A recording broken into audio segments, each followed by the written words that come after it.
masuk ke sejarah Purwakarta ya, sebelah sini ya. Nah, di sini kata semuanya. Jadi Purwakarta dari tahun 1620 sampai 1779 itu diperintah oleh Sultan Mataram. Nah, di sini posisi Purwakarta itu kita bagian dari Karawang ya. Berpusat di area Ubud berpindah ke Wanayasa itu tahun 1829 sampai 30 ya. Saat tahun-tahun kemudian karena tatanan Wanayasa kurang cocok dijadikan sebagai ibu kota kabupaten saat itu, maka dari Wanayasa dipindahkan ke Sindangkasih. Ini pada tanggal 20 Juli tahun 1831 ya. Seiring dengan keluarnya yang dinamakan New Street atau surat keputusan ya, maka setiap tanggal 20 Juli itu selalu diperingati hari jadi Purwakarta. Nah, sebelum Purwakarta berdiri itu namanya bukan Purwakarta, namanya apa? Sindangkasih. Baru tanggal 20 Juli tahun 1831 namanya berubah jadi Purwakarta. Jadi Purwakarta itu terdiri dari dua personan, Purwa dan Karta. Purwa itu awal munculnya atau awal mulainya, Karta itu kesejahteraan. Jadi awal munculnya atau awal mulainya kesejahteraan. Ya, dipimpin pada saat itu oleh Jana Negara ya, Bupati Karawang yang berkedudukan di Purwakarta yang namanya dijadikan jalan di Kerajaan Sunda yang berkedudukan di sini. Dan di sini ada jalan Sumeren, ada juga Rancadara. Kalau Rancadara ini adalah Bupati Wanayasa. Jadi sebelum Wanayasa itu bergabung dengan Kabupaten Karawang.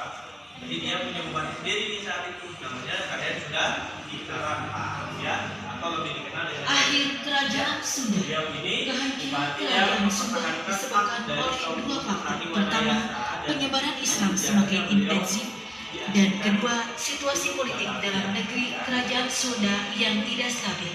Di bawah kepemimpinan Sunan Gunung Jati, Cirebon menjelma menjadi pusat kekuasaan bercorak Islam di pesisir utara kerajaan Sunda.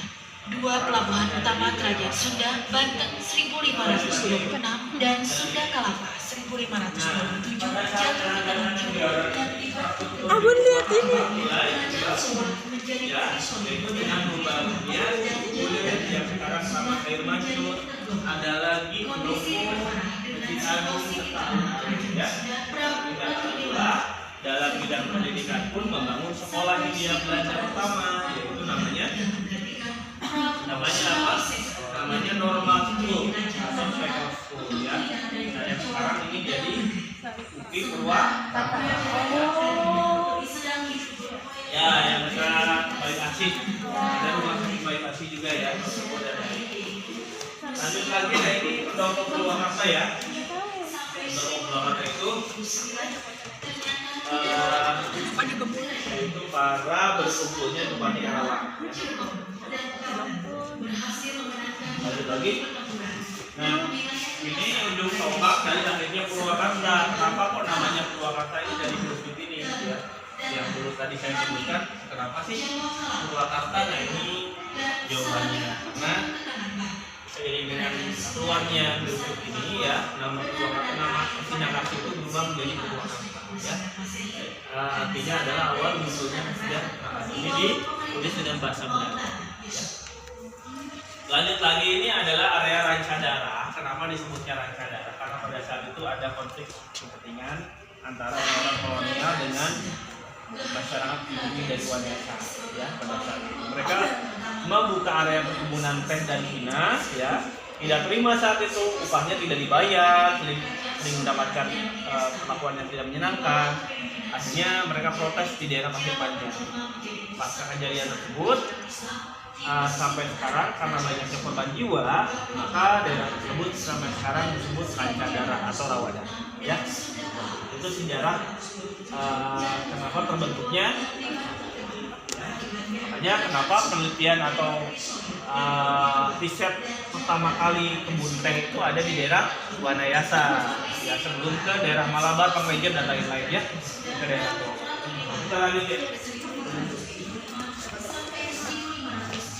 Ini seperti yang tadi ya, kita jangan lupa tentang sejarah Purwakarta juga sama. Kita lanjut lagi ke Jepang nih. Ini pertama kali awal munculnya Jepang ke Indonesia, yaitu diperkirakan pada tahun 1942 ya, tepatnya tanggal 9 Maret saat itu ya. Jadi Jepang masuk lewat jalur darat, berkumpul masuk ke wilayah pusat kota di daerah Purwakarta ya. Nah, awal mulanya beliau atau Jepang ini ingin mencari dukungan ya, tapi karena pada saat itu Indonesia sudah ditempati oleh kolonial Belanda ya, negosiasi dengan kolonial Belanda. Akhirnya ada pemindahan kekuasaan dari peralihan dari mana? Dari Belanda ke Jepang. Adanya adalah ini ya, perundingan Kalijati ya, atau yang ditandatangani oleh petinggi Belanda dan juga petinggi dari Jenderal Jepang ya. Kita lanjut lagi yuk. Ini setelah itu Jepang menyerah ya. Jepang menyerah.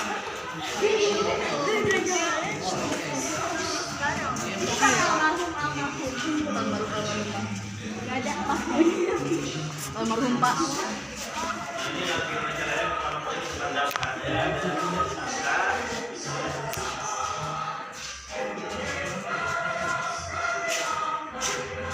Dan di belakang tahu ya ada motor, ada undang-undang juga terkait tentang